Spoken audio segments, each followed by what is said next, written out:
So before we started the topic electric circuits, and I talked about a lot of the things that we need to know. So I already talked about voltage, in which I said voltage can be defined as the work done per unit positive charge. So work done per unit positive charge. So that's work done over charge. And from there we said voltage is equal to W over Q, and the unit of work is joules, and the unit of charge is coulomb. So from here I was able to state that if we are going to define voltage, or we are going to express voltage, we can say voltage is equal to work over charge, and this we got V to be equal to QV to be equal to W. So we can say work is equal to QV.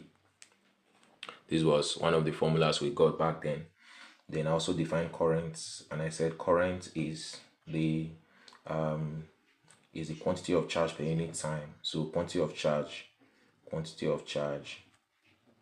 per unit time. So current is usually represented as I. Current is represented as I, and we say I is equal to Q over T. And when we cross multiply, we can get a Q equal to IT. Q equal to IT. So we're able to get QV, we're able to get IT.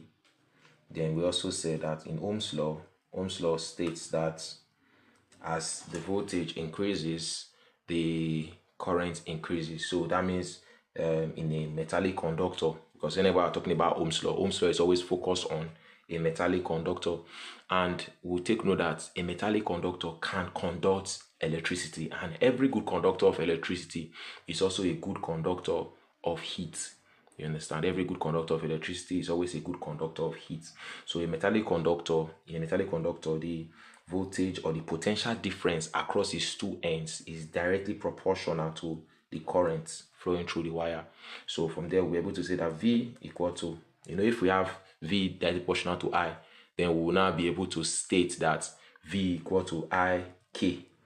But now in this case, we are stating that K equal to R, and this R is resistance.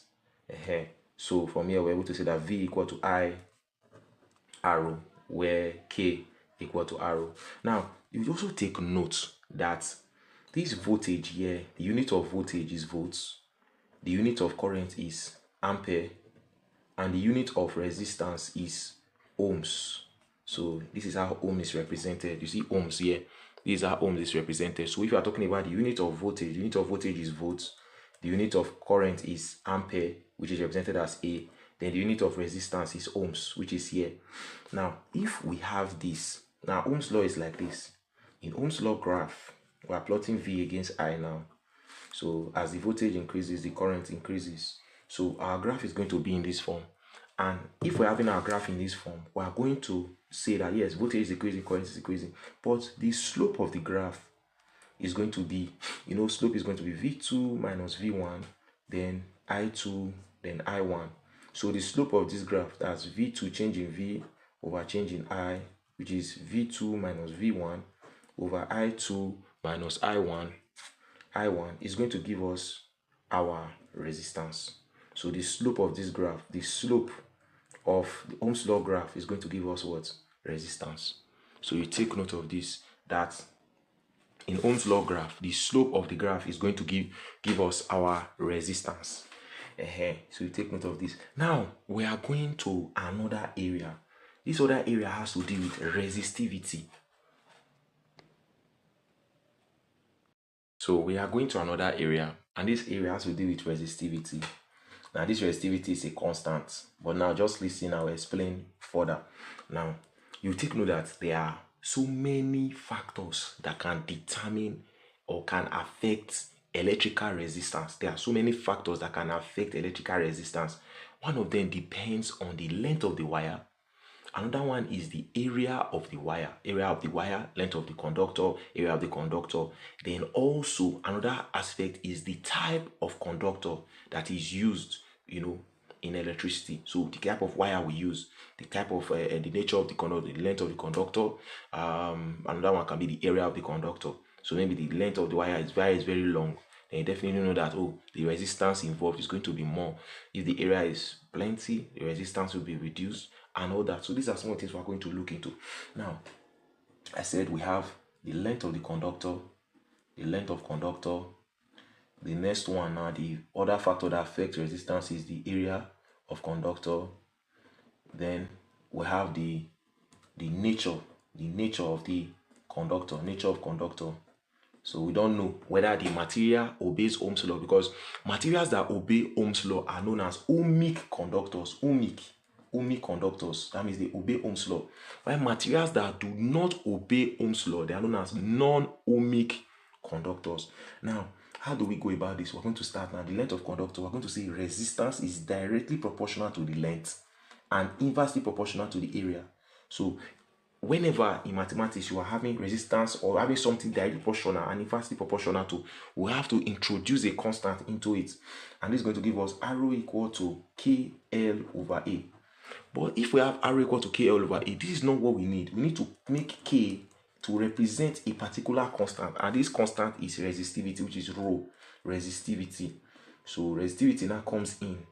So meaning that we're going to say that rho equal to rho L over A, where this rho represents what? Resistivity. Where rho represents resistivity. And from this we can say resistivity is the resistance of unit length of material. Is the resistance of unit length of material of unit cross-sectional area. How do we go about this? Now let's make rho subject of formula. So if we have rho equal to rho L over A, then we can cross multiply, and now we have rho A over L equal to rho. So from here we can say that the resistance times area divided by what? The length. So resistivity equal to rho A over L. But you get something very straight here. The resistance, we did resistance before here. Remember, the resistance, the unit of resistance is ohms. The unit of area is meter square. Then the unit of length is meters. So if the unit of resistance is ohms, the unit of area is meter square, and the unit of length is meters, then we can cancel out. We can have ohm meter.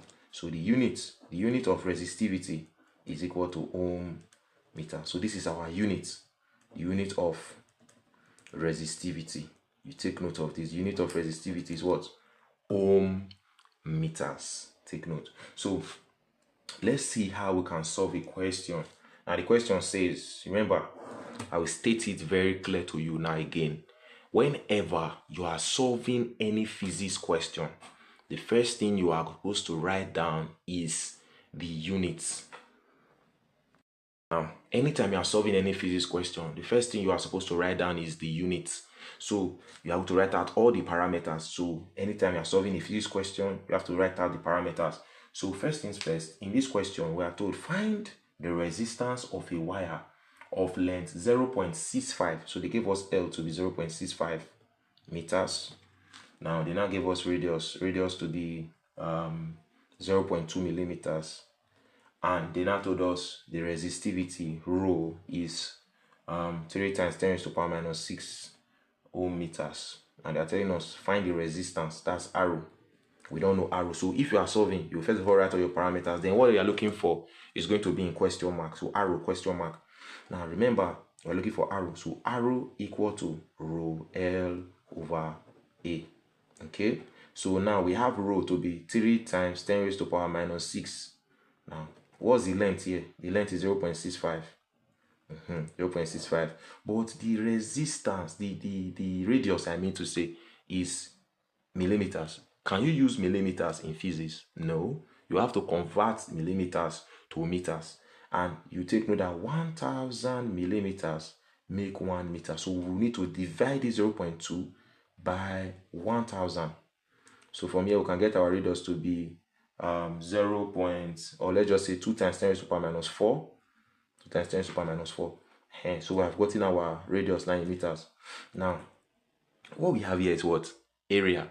So if it's area we have here, we have to use area and get the area, but they gave us radius. Now, if you observe the wires you have, the wires you see, they are usually made up of cylinders. So a wire is made up of cylinder, but the cross-sectional area of that wire is a circle. So definitely we are going to use the area of a circle. And the area of a circle is pi r squared. So pi r squared. So we're going to use 3.142 times 2 times 10 raised to the power minus 4 squared. And if we use this, we're going to use 3.142 times 2 times 10 raised to the power minus 4 squared. And from this, we're going to get the radius to be equal to 15.5 ohms. So you take note, anytime you are solving questions like this, the first thing you take note that you have L 0.65, you have your radius to be 0.22. Anytime you have your radius to be 0.2 millimeters, you must convert that 0.2 millimeters to meters. Then you will now use your area, which is pi r square. Then when you use your area of pi r square, you can now place it here. Then when you place it here, you place your resistivity here, you place your length here, then you solve and you'll be able to get your radius to be 15.5 ohms. Now it depends on how the question comes. In some questions, they can give you the area. You don't need to find the radius. You don't need to use the radius anymore. Just place your area there and everything is easy for you. In some cases, the length can be millimeters. You convert to meters and you get your answer.